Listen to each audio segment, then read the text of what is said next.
काम अपनी जिंदगी में होते हुए देखें। तेरा पवित्र आत्मा अपने वचनों की समझ के द्वारा इनके लेवल को बढ़ाए, ये आगे बढ़े खुदावन, हैरान करें लोगों को खुदावन अपनी ब्लेसिंग से, अपने कार्यों से खुदावन, खुदा जो तूने इसीलिए इनको चुना है। मैं तेरे नाम में इन्हें आशीषित घोषित करता हूं, इनकी चंगियाई की घोषणा करता हूं, हीलिंग की घोषणा करता हूं, डिलीवरेंस की घोषणा करता हूं खुदावन। जितने इस वचन को आज सुने तेरे नाम में चंगे हों, आजाद हों और बरकत को पाएं, प्रभु यीशु मसीह के सामर्थी नाम में हम मांगते हैं, आमीन आमीन। God bless you all. खुदावन का रूह आपको ब्लेस करे। आप सेम नहीं हैं प्रभु यीशु मसीह के सामर्थी नाम में, आपकी लाइफ सेम नहीं है। और कॉन्ग्रेचुलेशन इस डेली बाइबल टीचिंग के लिए। आप रोज खुदावन के वचन को सुन रहे हैं, आप खुदावन के लिए समय को निकाल रहे हैं, अपनी लाइफ को आप बिल्ड कर रहे हैं। याद रखिए, जब भी आप वचन को पढ़ते हैं, जब भी आप वचन को सुनते हैं, आप अपने आप को देख रहे हैं, आप अपने आप को परख रहे हैं।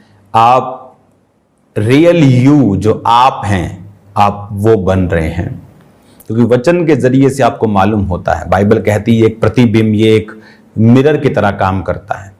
आप मेकअप किसके सामने करते हैं? मिरर के सामने। बाल किसके सामने कटवाते हैं? मिरर के सामने। क्यों? क्योंकि आपको पता चलता है कहां कितना क्या करना है। आप बिना मिरर के, बिना शीशे के आप नहीं कर सकते ये चीजें। बाइबल कहती है हमें नहीं मालूम कि कौन कौन सी धूल, कौन कौन सी त्रुटियां हमारे जीवन में हैं, लेकिन जब हम इस वचन को पढ़ते हैं तो ये शीशे की तरह काम करता है। ये हमें बताता है कहां क्या कमी है और किस तरह किस चीज को कैसे करना है। हालेलुया। और जब हम वचन को पढ़ते हैं, हम अपनी कमियों को दूर करते हैं। तो मैं देख रहा हूं जिन्हें खुदावन आने वाले समय में बहुत इस्तेमाल करेगा। आज मैं आपको देख रहा हूं टीवी के सामने बैठे और खुदावन आपसे बात कर रहा है। वो आपको पंजाब का विजन देगा, वो आपको छत्तीसगढ़ का विजन देगा, वो आपको इस्तेमाल करेगा दुनिया के कोने कोने में। मेरे भाई, मैं खुदावन के नाम में आपको तैयार होता हुआ देख रहा हूं। किसी भी सामर्थी व्यक्ति का विरोध मत करना, अपना काम करते रहना। और खुदावन तुम्हें उठाने जा रहा। तुम्हें कोई नहीं जानता, तुमने अभी सेवकाई भी शुरू नहीं की, लेकिन खुदा तुम्हारे साथ है। वो तुम्हारे दिल में एक आग पैदा कर रहा है। और मैं परमेश्वर की सहायता से आने वाले समय में तुझे देख रहा हूं।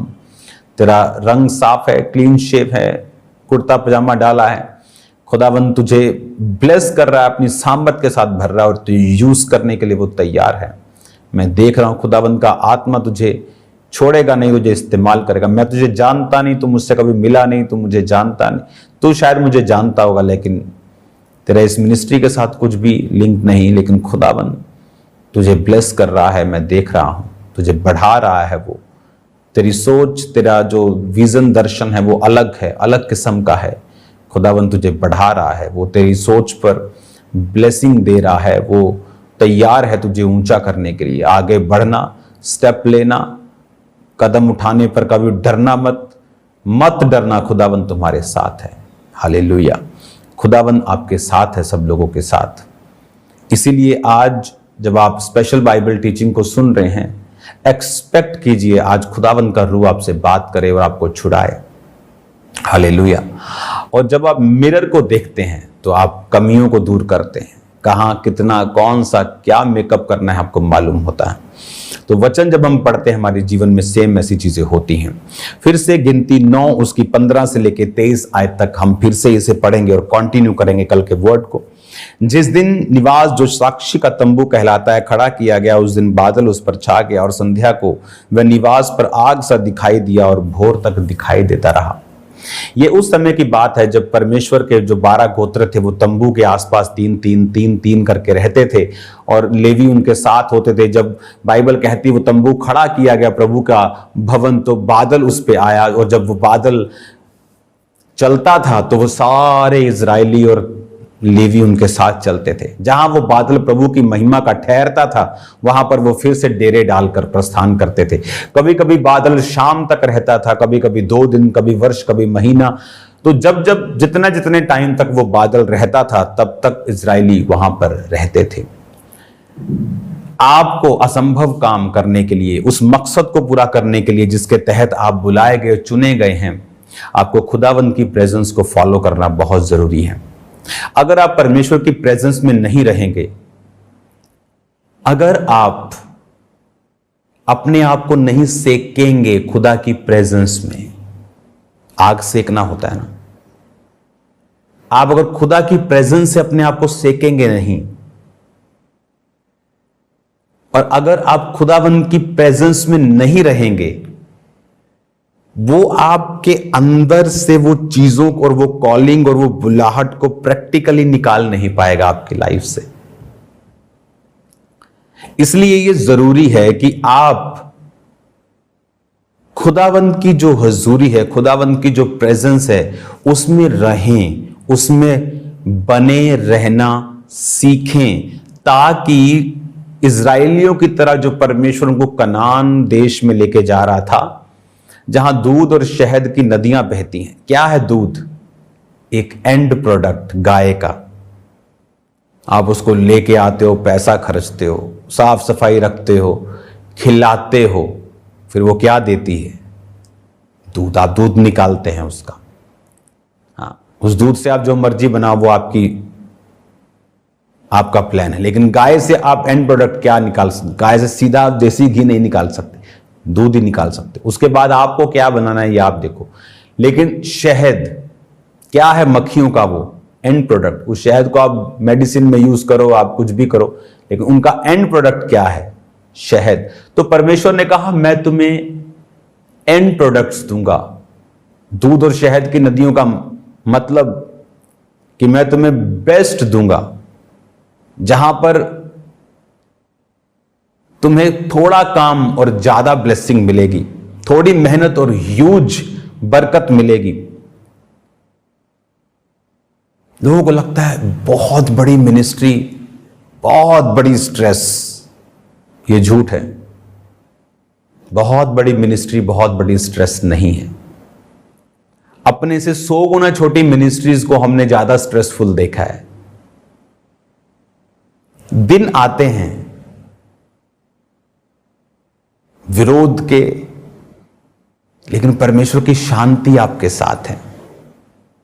जब घर पर बिन बुलाए मेहमान आते हैं तो आप हंसते हैं। हालेलुया। वो हैरान होते हैं कि परमेश्वर की ऐसी शांति और ऐसी दलेरी आप लोगों के अंदर है, क्योंकि हम परमेश्वर के बादल के नीचे हैं। बादल चला, 12 गोत्रों के 20-25 लाख लोग, लेवी भी पूरा सामान उठाते थे, राशन, बर्तन, बच्चे, उनकी चीजें, कपड़े, जूते, तंबू, सब तरह के राशन, सब तरह की अचार, सब तरह के घर में जितनी चीजें होती हैं, सब बड़े, सब बुजुर्ग, सब जानवर, सब चल रहे हैं। इमेजिन, परमेश्वर ने इतना मुश्किल क्यों रखा? ऐसा क्यों नहीं कि एक जगह आ गया परमेश्वर, मतलब 6 महीने भी वही तुम यहीं रहोगे। तो उनको तसल्ली है कि 6 महीने तंबू अब सेट कर रहे हैं तो 6 महीने कम से कम। लेकिन लिखा शाम के टाइम, कई बार भोर के टाइम। आपको कई बार परमेश्वर भोर को बोलता है। मैं पढ़ता हूं उस वचन को।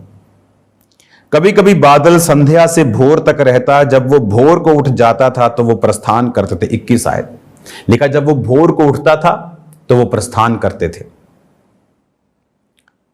जब भोर को उठता था तो प्रस्थान करते थे। भोर मतलब क्या? भोर मतलब कि बाइबल कहती है कि मैं सुबह को तुझे पुकारता हूं। कि कई बार परमेश्वर आपको 3 बजे सुबह उठाता है, चल प्रार्थना कर। आप बोलते हो परमेश्वर क्या है इतना टाइम, मुझे सोना है, 4 बजे प्रार्थना कर, रात को प्रार्थना कर। क्योंकि परमेश्वर की प्रेजेंस में बने रहने का एक प्राइस है। जिनको लगता है कि वो ना प्रेयर करते हैं, मुंह उठाया कॉलेज, मुंह उठाया पार्टी, मुंह उठाया दोस्त, और बोलते हैं मैं क्रिश्चियन। हाँ, आई एम ए क्रिश्चियन। खुदा मेरे साथ है, उसकी प्रेजेंस मेरे साथ है। उन्हें मालूम ही नहीं कि खुदा उनके साथ नहीं है। वो नाम के पीटर जॉन क्रिश्चियन हैं, लेकिन खुदा उनके साथ नहीं है। खुदा उनके साथ है जो उसके बादल के नीचे हैं, क्योंकि खुदावन की प्रेजेंस में चलने का एक प्राइस है।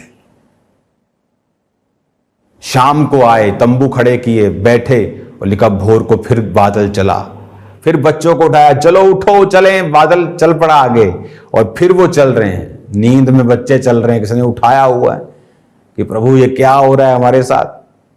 2 दिन तो रहता, नींद तो पूरी करने देता, लेकिन परमेश्वर उन्हें ट्रेंड कर रहा है। स्पिरिट के हिसाब से चलना आसान नहीं है, इसलिए बाइबल कहती है कि आत्मा के द्वारा जब तुम शरीर की क्रियाओं को मारोगे तो तुम जीवित रहोगे। हालेलुया। उसकी प्रेजेंस में, परमेश्वर के जब आप हजूरी में रहेंगे तो परमेश्वर आपकी जिंदगी से बेस्ट जो आपके लिए सोचा, जो आपकी बुलाहट है, उसको निकाल पाएगा। आदम जब तक डीप स्लीप में नहीं गया, परमेश्वर उसकी पसली से हवा को नहीं निकाल सका।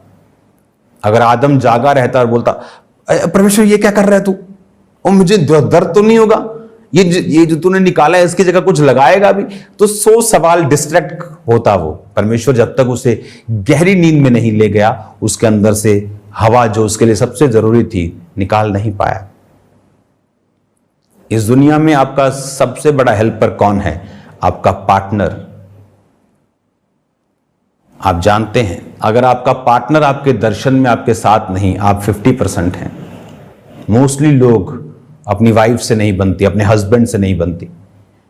क्या बिजनेस करते हैं वाइफ को मालूम तक नहीं, क्या काम करते हैं वाइफ को पता तक नहीं। बताकर अगर आप देखेंगे, और वाइफ के अंदर भी इतनी अगर पाचन शक्ति हो कि बताने के बाद आप उसको मिसयूज ना करें, तो आप देखना आपका घराना कितना बेटर होता है। और अब प्रेजेंस में रहना, बादल के नीचे रहना, आदम उसकी प्रेजेंस में था तो परमेश्वर ने वो निकाला जो उसके लिए जरूरी था। आप कब डीप स्लीप, यानी कब आप सरेंडर कब होते हैं? जब आप प्रेयर्स में होते हैं।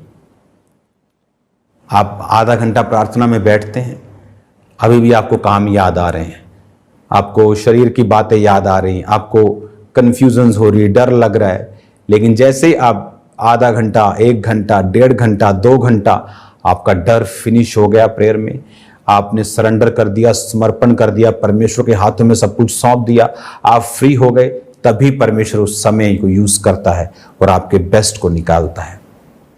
हालेलुया। आपको ये बात समझ होनी चाहिए। जब